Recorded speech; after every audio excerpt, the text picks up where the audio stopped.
Libertad de Expresión en Jalisco. Me complace presentarles a Wendy Aceves, maestra en Periodismo Digital por la Universidad de Guadalajara, docente en el Sistema de Universidad Virtual de la Universidad de Guadalajara, específicamente en la licenciatura en Periodismo Digital y en 2021 la maestría en Periodismo Digital, ambas que continúa coordinando. También les presento a Celia del Palacio Montiel, doctora en Historia por la UNAM, miembro del Sistema Nacional de Investigadores Nivel 3 de la Academia Mexicana de Ciencias y del PEN México. Me toca presentarles a Gabriela Gómez Rodríguez, doctora en Comunicación por la Universidad de Concordia, Canadá, profesora investigadora titular del Departamento de Estudios de la Comunicación Social de la UDG. Por último, les presento a Frida Rodelo, doctora en Ciencias Sociales por la UDG, miembro del Sistema Nacional de Investigadores. Les cedo la palabra a Wendy Aceves.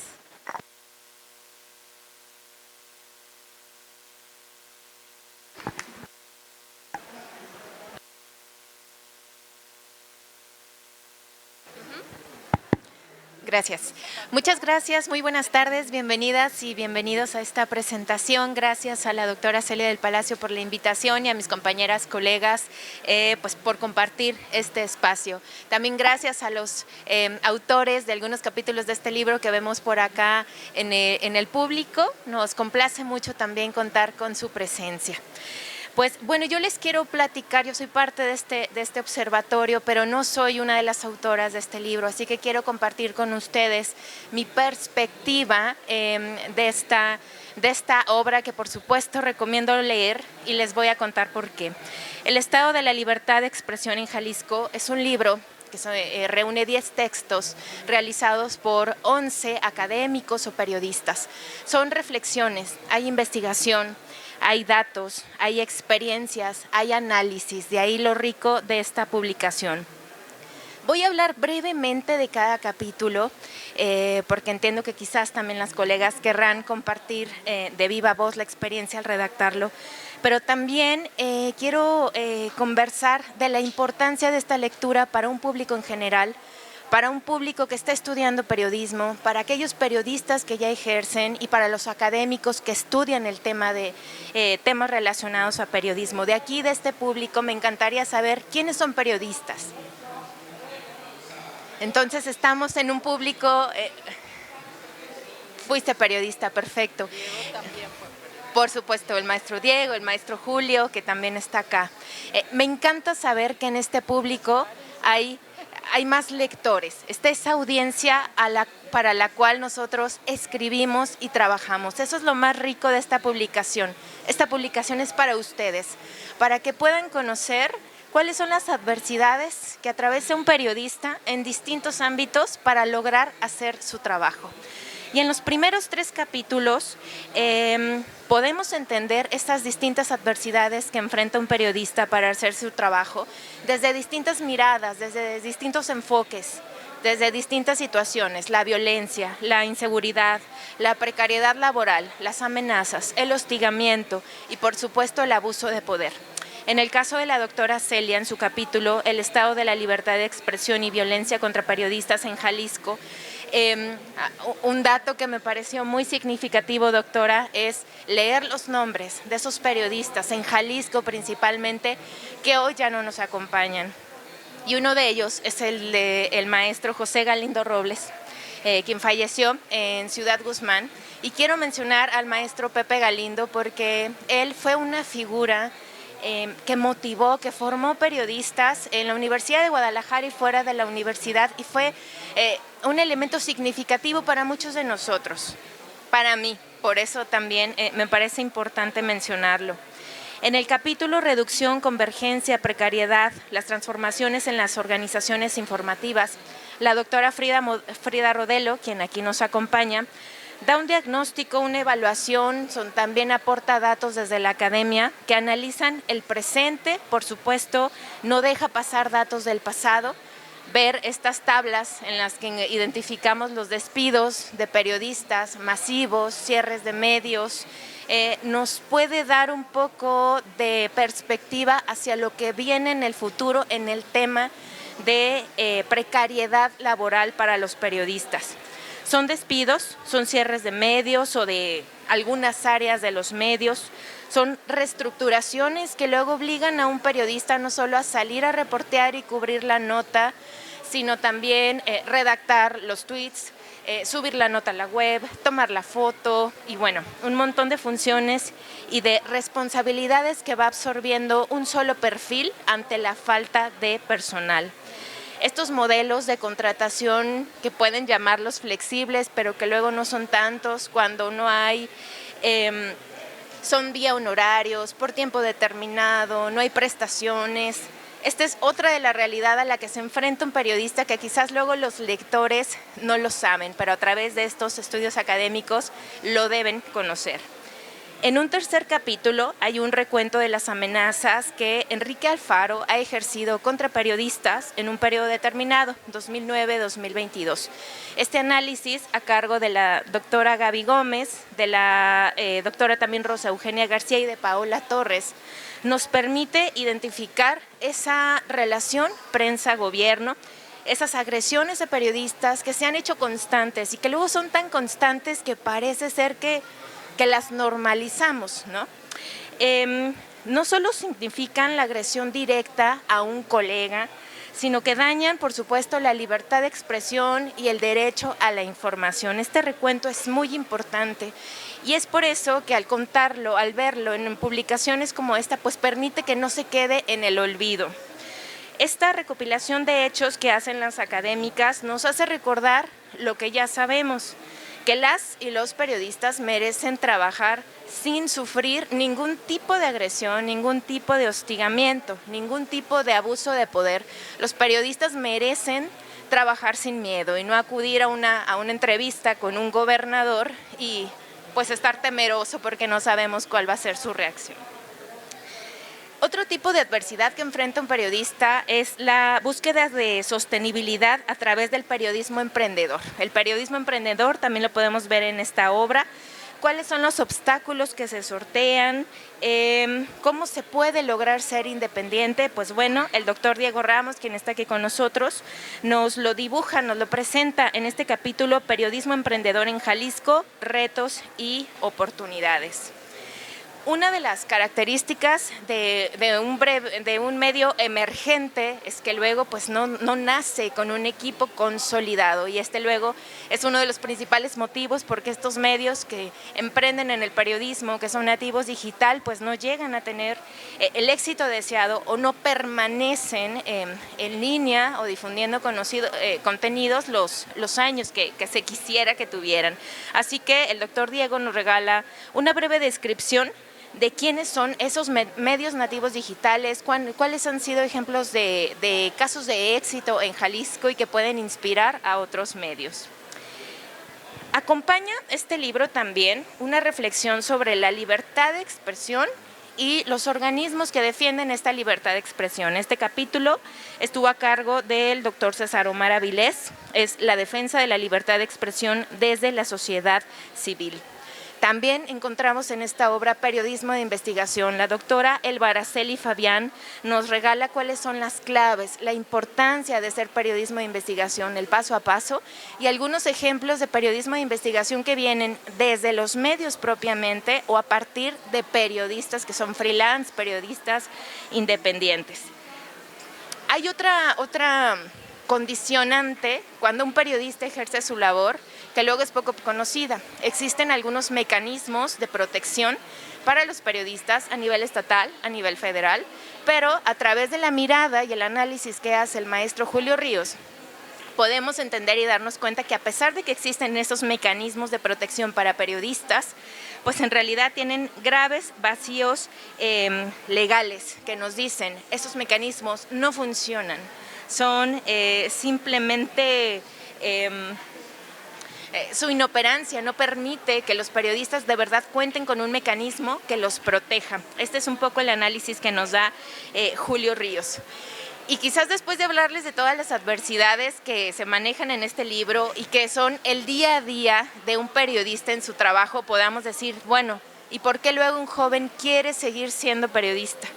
porque hay personas que ejercen periodismo y a pesar de todas las adversidades, inseguridad, violencia estructural, violencia simbólica, porque siguen en la línea, reporteando, informando, investigando. Esta me parece que es la parte del libro más, no quiero decir más rica, pero es la que nos da esa luz y esperanza. El doctor Darwin Franco recaba algunos testimonios de estudiantes de periodismo que vale la pena totalmente leerlos, porque reflejan el por qué los jóvenes quieren seguir haciendo periodismo. Es luz y esperanza. Es esa confianza que quizás nosotros como profesores depositamos en nuestros alumnos. Yo coordino una licenciatura y una maestría en periodismo digital y por supuesto que deposito toda mi confianza, toda mi fe y mi esperanza en un muy buen periodismo en el presente y en el futuro por el trabajo y el compromiso de ellos para formarse como periodistas, para dedicar años a sus estudios, pero conociendo estas condiciones precarias a las que podrían llegar a enfrentarse en un futuro. Porque bien nos lo dice la doctora Celia en su capítulo, estas condiciones precarias no son nuevas. Vienen de muchos años atrás y entonces la pregunta me parece es ¿qué viene para el futuro, ¿no? Y bueno, para no alargarme más y ceder el uso de la voz a las autoras de estos capítulos, no quiero dejar de mencionar el capítulo de Jade Ramírez. Jade es una periodista que también se ha distinguido por ejercer el periodismo en la adversidad. Nos regala una crónica que por supuesto que nos lleva a sentir que es reportear bajo riesgo. Y bueno, yo tengo 3 principales reflexiones que ojalá pudiéramos comentar en este espacio. La primera es con la que abrí esta sesión. ¿Para quién es esta obra? Sí, para los periodistas, académicos, para quienes estudian periodismo, pero me parece que debe ser para esta sociedad en general, que cuando matan a un periodista, ¿cuál es la reacción de la sociedad? Quizás nos enojamos, pero luego no sabemos de qué manera yo puedo aportar para que los periodistas tengan su lugar, ¿no? Y si hay una amenaza a un periodista, sabemos que está amenazada en realidad la libertad de expresión. Por eso este libro, me parece, tiene que ser para esta sociedad en general y qué bueno que estén aquí. También este libro es una fotografía del estado actual del periodismo, pero ¿desde hace cuánto? ¿Y qué va a suceder? ¿Qué tiene que ocurrir para que esta fotografía, esta radiografía cambie y se transforme para mejorar las condiciones de trabajo de un periodista? Simplemente, lo decíamos hace un momento, para que pueda ejercer su labor sin el temor de ser hostigado en cualquier momento, amenazado o algo mucho más grave. La obra me deja por último esta reflexión: ¿qué podemos hacer desde nuestra trinchera? Académicos, periodistas, ustedes, sociedad en general. Yo la verdad me quedo en el punto de estoy comprometida con la formación de periodistas, con hacer un trabajo de calidad, por conocer, identificar qué necesitan mis estudiantes para lograr ser esos periodistas que la sociedad necesita en el futuro. ¿Cuál sería su reto? ¿Qué sería lo que le toca a ustedes como público en general, a la academia y a los colegas periodistas? Son las preguntas que dejo en el aire. Muchas gracias.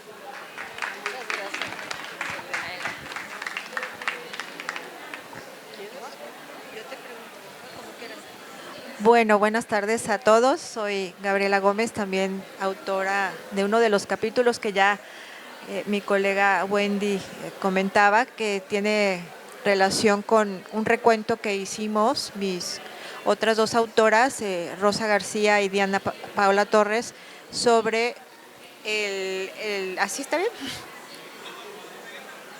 ¿Así? ¿Ya? Es que hablo muy bajito.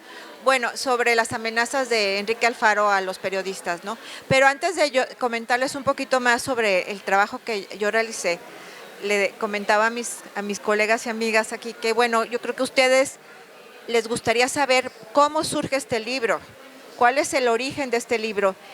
Y para ello, pues, me gustaría que la doctora Celia del Palacio comentara por qué surge el observatorio contra la violencia, contra la amenaza a la libertad de expresión y violencia contra los periodistas, qué es lo que lleva a que se escriba este libro quiénes pertenecen a este observatorio y por qué la Universidad de Guadalajara se suma a crear este observatorio en este pues, contexto de violencia terrible que tenemos en México.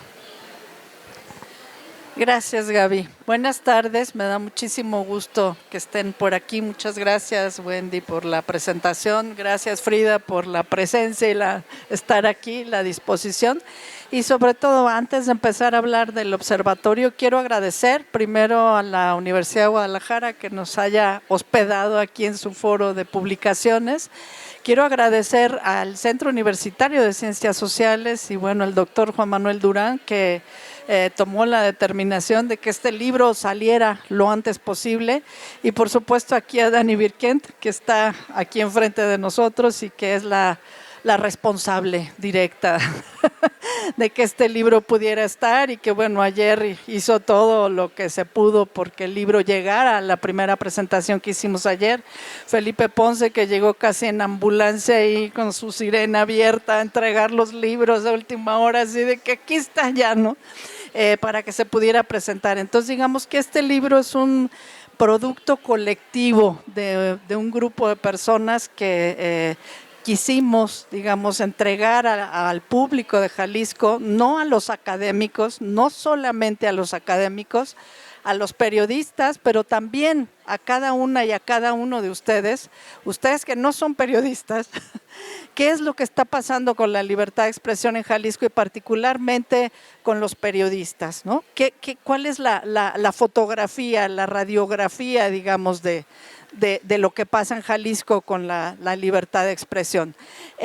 Y bueno, este es el resultado de nuestro observatorio. El Observatorio de Libertad de Expresión y Violencia contra los Periodistas nació en diciembre del 2021, empezamos a operar en enero del 22 con un grupo justamente de académicos, académicas, periodistas relacionados con la Universidad de Guadalajara, de diversos lugares de la universidad, del Centro Universitario de Ciencias Sociales, varias investigadoras que ya tienen una trayectoria bastante larga de hablar y de pensar en torno a las violencias contra los periodistas, pero también de periodistas que están vinculados con la universidad, maestras, docentes, profesoras de diversos lugares de la universidad virtual, del sistema de universidad virtual, del centro universitario en Autlán, y bueno, también está el Centro Universitario de la Ciénega.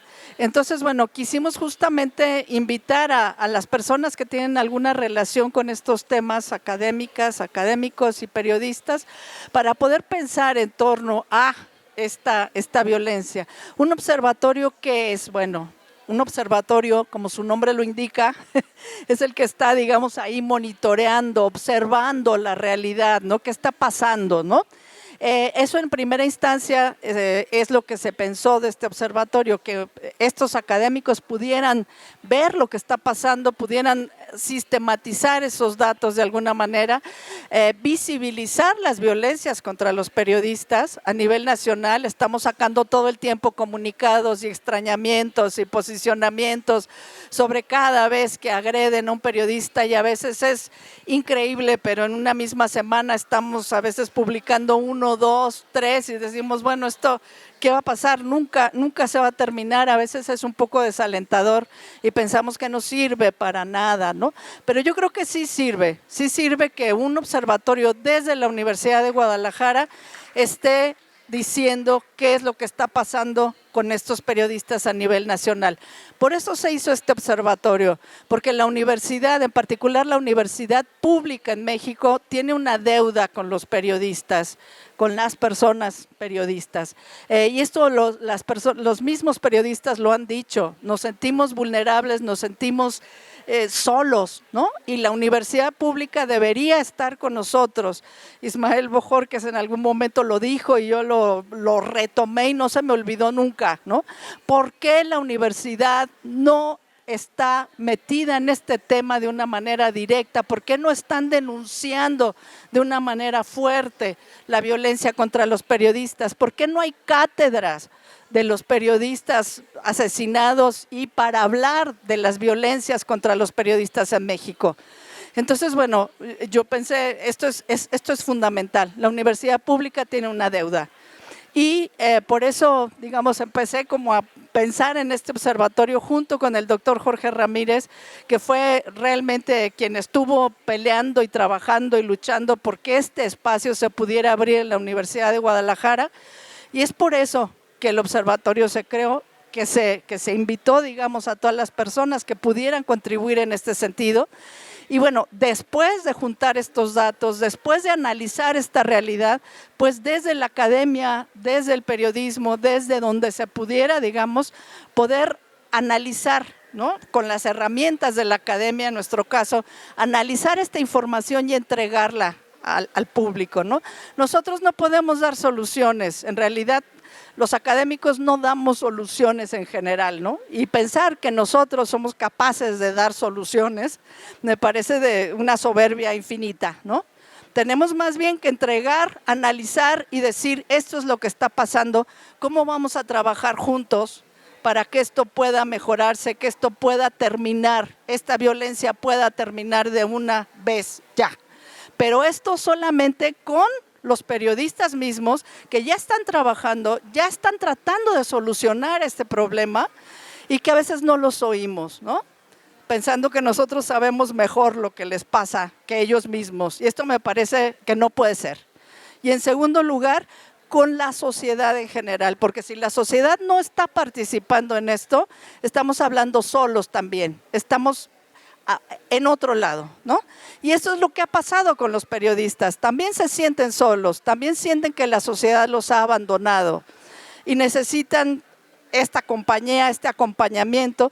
Y nosotros en el observatorio, yo siento el compromiso fundamental de hacer entender también a la sociedad de que este es un problema de todas, de todos, de cada una y cada uno de ustedes.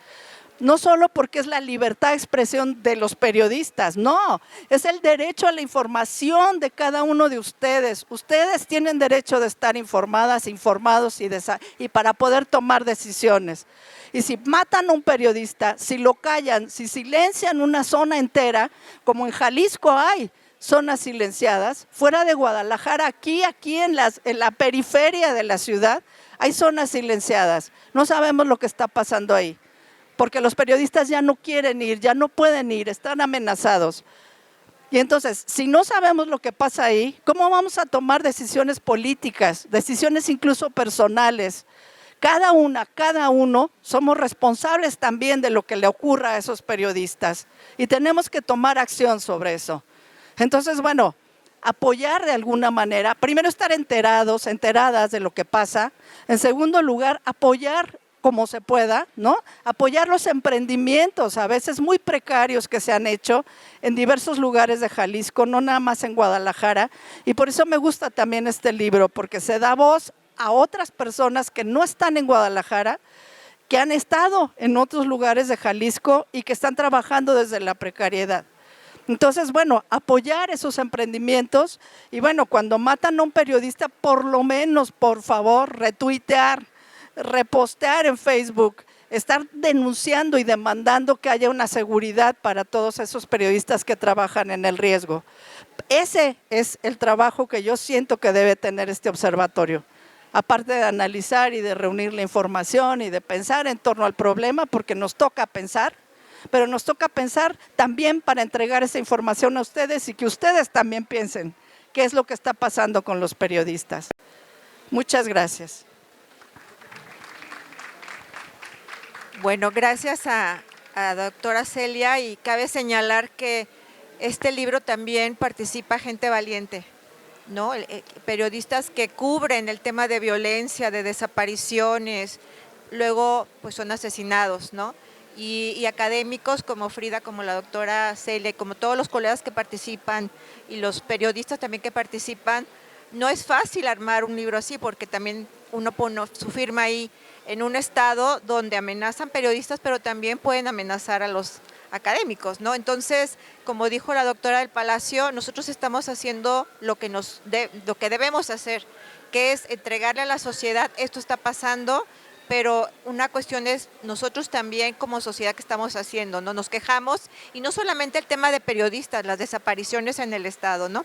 Entonces, bueno, ahorita que la doctora del Palacio mencionaba sobre la precariedad laboral, a mí me gustaría que la doctora Frida nos comentara, en su trabajo ella hace un análisis muy puntual sobre cuáles son las condiciones que tienen los periodistas en el Estado y que nos comparta resultados de su investigación.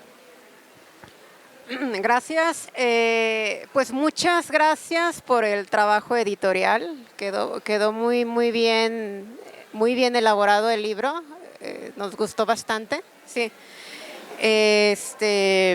Y yo también quiero hacer una reflexión acerca del libro en el contexto del trabajo del observatorio y lo que podría ser un observatorio universitario, ¿no? Entonces, y también una especie de autorreflexión que creo que incluye las preguntas que hace Wendy, ¿no? Entonces, creo que un proyecto de observatorio social, pues antes que nada, una de las principales cosas que hace es recabar datos de forma sistemática, ¿no? Pero también con sensibilidad, a veces con métodos científicos, ¿sí? Esto es bien importante porque estos datos son un insumo para mejorar las instituciones sociales o para incidir de forma favorable en los problemas sociales. En este caso nos interesa una institución que es necesaria para la democracia, que es la institución del periodismo, ¿no? Pero no estudiamos el periodismo porque los periodistas sean de excepción, como se ha dicho antes, ¿no? O porque tengan derechos especiales, porque sean personas especiales, o porque sea la profesión más peligrosa, o porque sea la profesión más precaria. No es cierto,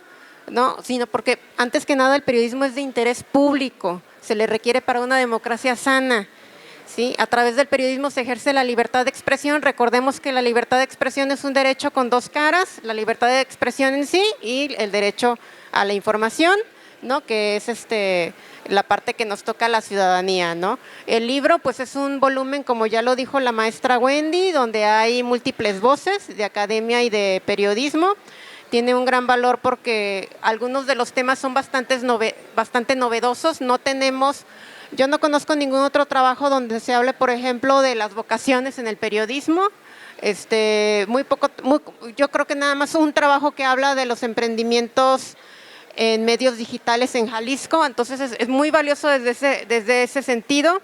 Yo hago la parte del cambio organizacional y dentro del tema del cambio organizacional viene el tema o entra como uno de los subtemas pues un proceso de precarización del periodismo por algunas razones que explico en el libro, ¿no? Y que no me quiero detener mucho en eso porque pues ahí está en el libro ya explicado. Pero también quiero aprovechar para decir que pues que es sano mencionar las áreas de oportunidad para quienes realizamos investigación sobre los temas del periodismo y que participamos en observatorios y en organizaciones. Ojo, muchas veces desde la muy privilegiada posición que otorga un puesto permanente en una universidad, desde un campo, además observando desde un campo lejano, ajeno al periodismo, que con mucha razón mucha gente se refiere como la torre de cristal, ¿no? Entonces hay que tomar nota de eso. Entonces un primer problemilla ahí o área de oportunidad, ya lo han sugerido, es la falta de vinculación entre periodismo y la academia, ¿no? Entonces, no hay demasiados eventos. Tuvimos una cosa muy especial este año en el Encuentro Internacional de Periodistas, una gran oportunidad de convivir entre periodistas y académicos, pero son escasas las oportunidades en las que interactuamos como periodistas y académicos, ¿no? Entonces, muchas veces encontramos que la investigación académica pues no es de interés para periodistas ni parece estar conectada con sus necesidades. No regresamos tampoco a la comunidad periodística para difundir los hallazgos de las cosas que hacemos. Y pues esto la verdad es que no es de extrañar porque la academia en general, hay que decirlo, pues es mala para acercar sus trabajos no solo al medio periodístico, sino también a la sociedad en general. Hace falta que hagamos una mejor divulgación de los trabajos científicos que se realizan en la academia, ¿no? Estuve haciendo un proyecto de cómo la gente y en especial los periodistas leen los monitoreos de medios, ¿no? Y ahí tomaba muchas notas acerca de todas esas cuestiones. Pero también está el tema de la falta de vinculación entre el periodismo y la sociedad.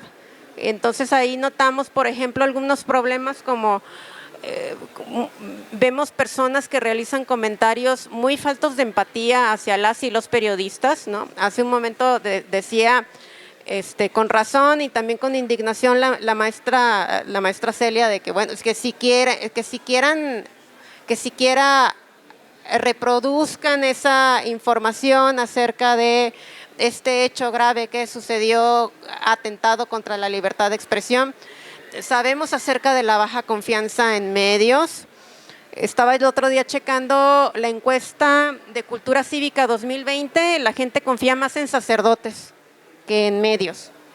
Entonces, bueno, pues aquí el problema es que medios es algo muy amplio, muy abstracto.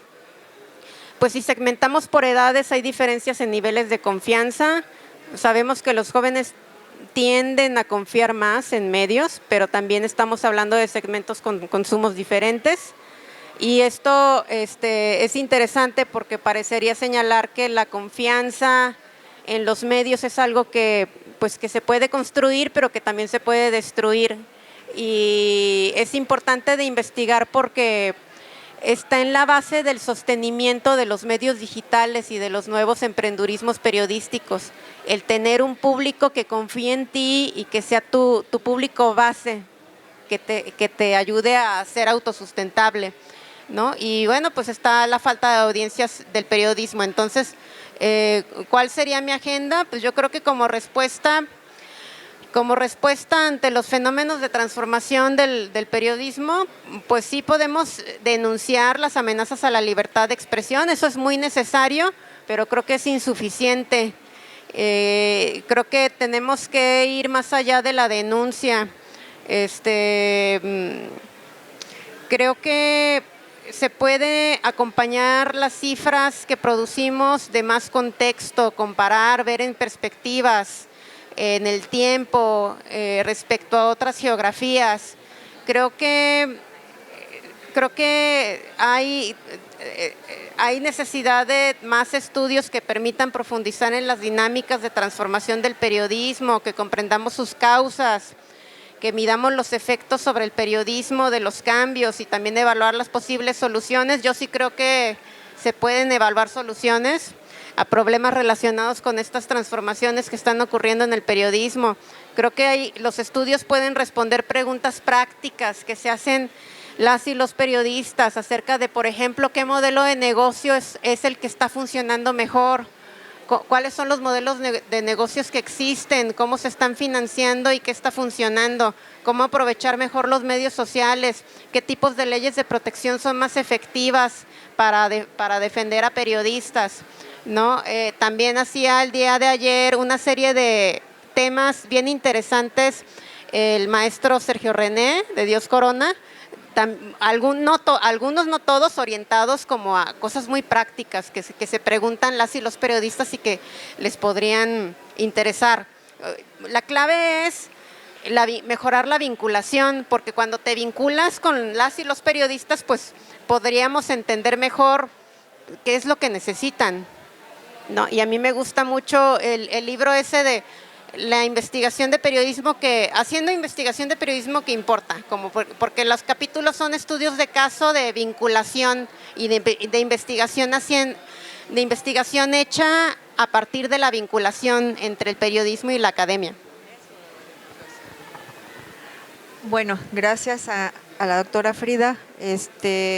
Bueno, yo quisiera comentar también algunos datos, para que ustedes que a lo mejor no conocen sobre las agresiones, asesinatos a periodistas, nada para que vean por qué es tan importante este tema, ¿no? En el periodo de este presidente que tenemos actualmente, Andrés Manuel López Obrador, han asesinado a 43 periodistas. O sea, es el periodo donde más han habido asesinatos a periodistas. Y son casos que no se resuelven. Artículo 19 tiene reportado en su página que del año 2000 a la actualidad 163 periodistas han sido asesinados. O sea, imagínense ustedes esa cantidad. Y bueno, asesinados en posible relación con su labor. Cada 13 horas agreden a un periodista. Luego, ¿de qué estados son los periodistas que más agreden? Sonora, Chihuahua, Guerrero, Tamaulipas, Oaxaca, Michoacán, Veracruz, Zacatecas.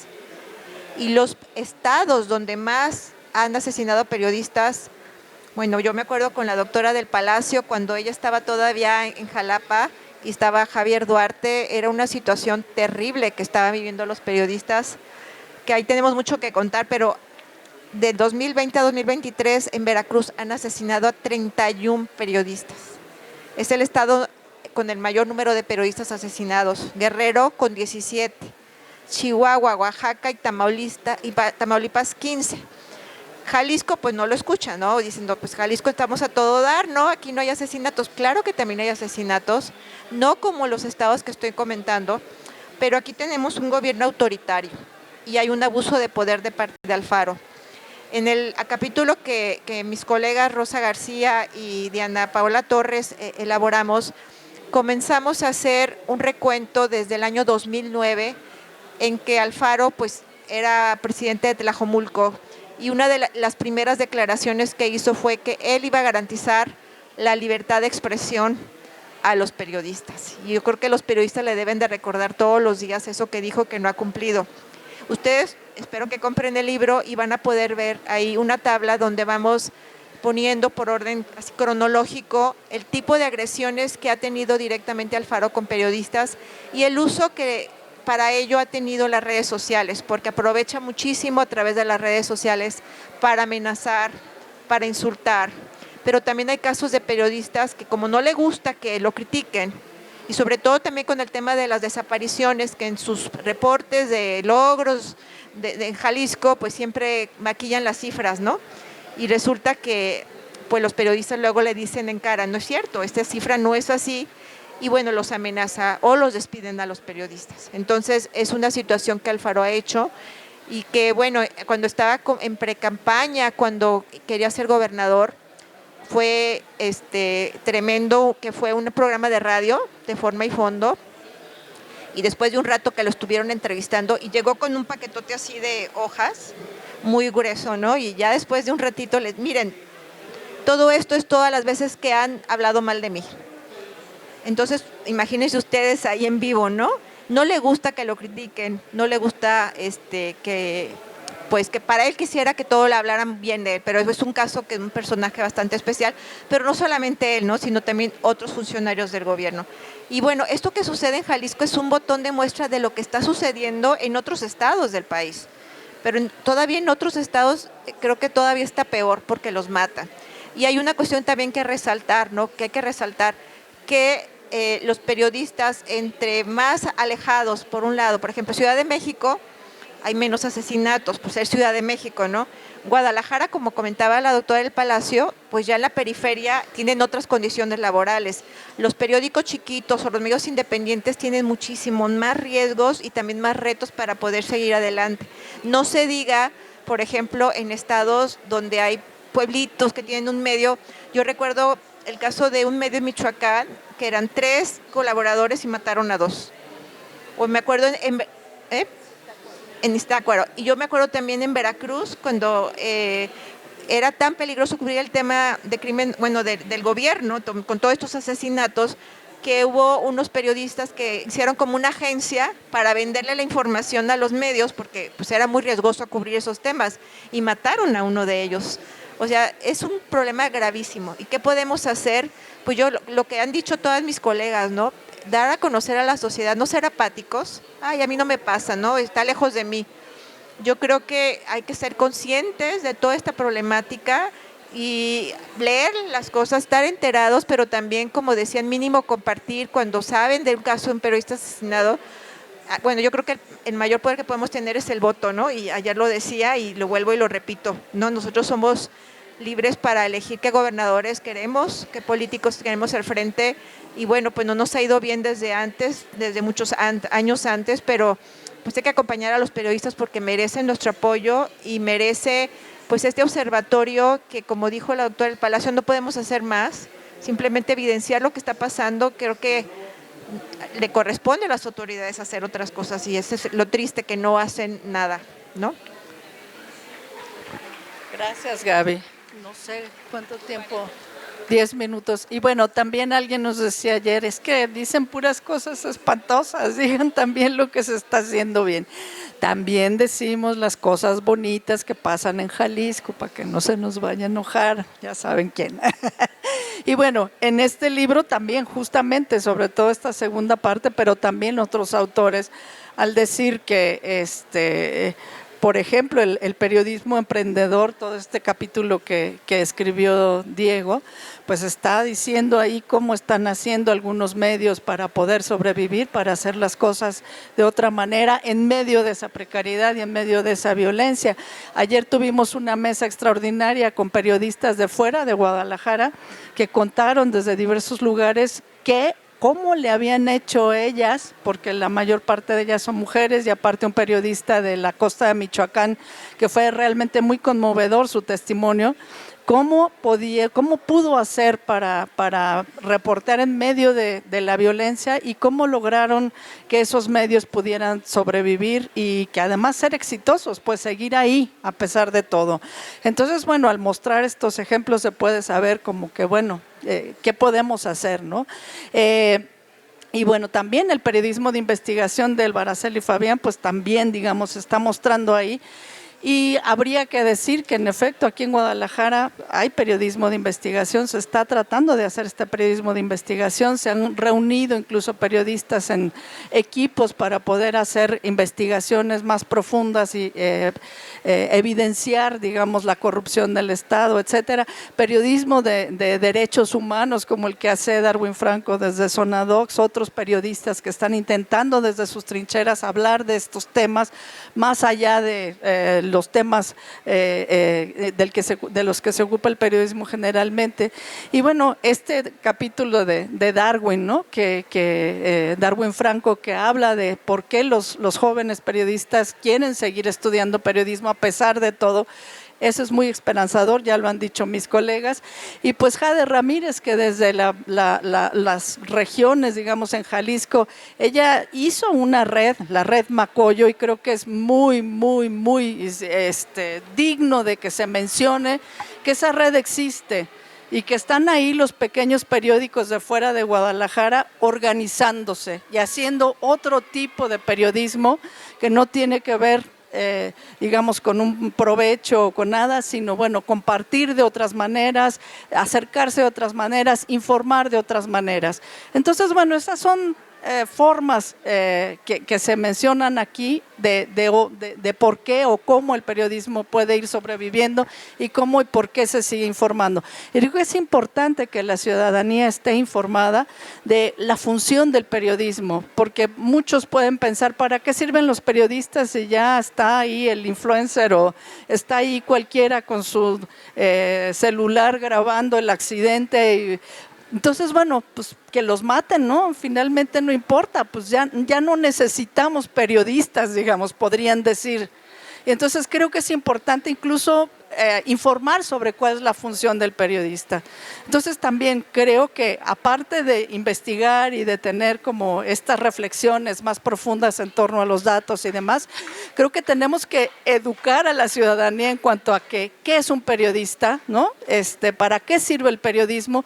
¿Por qué es necesario pasar esta información a la gente que normalmente no la tiene, increíblemente, porque incluso nuestros alumnos en el Centro Universitario de Ciencias Sociales nos dicen, yo no leo periódicos, yo no sé qué hace un periodista, no me interesa incluso. Entonces, bueno, creo que por ahí tenemos que empezar, es gravísimo lo que pasa, y ellos son los jóvenes que mañana y pasado van a estar cambiando esta sociedad, ¿no? Entonces, bueno, me parece que también esa es una responsabilidad de todas y todos nosotros. Muchas gracias.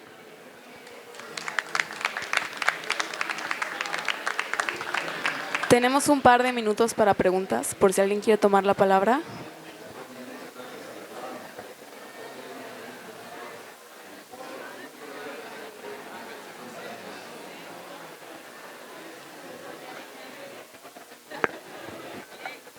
Pues si no hay preguntas, les agradecemos muchísimo su asistencia y esperamos que el libro sea de su interés y puedan comprarlo. Aquí está el día de hoy aquí en la editorial, lo pueden comprar. No sé si tiene algún descuento por ser el día de hoy, pero ustedes acérquense y cómprenlo, léanlo y muchas gracias por estar aquí cada una y cada uno de ustedes.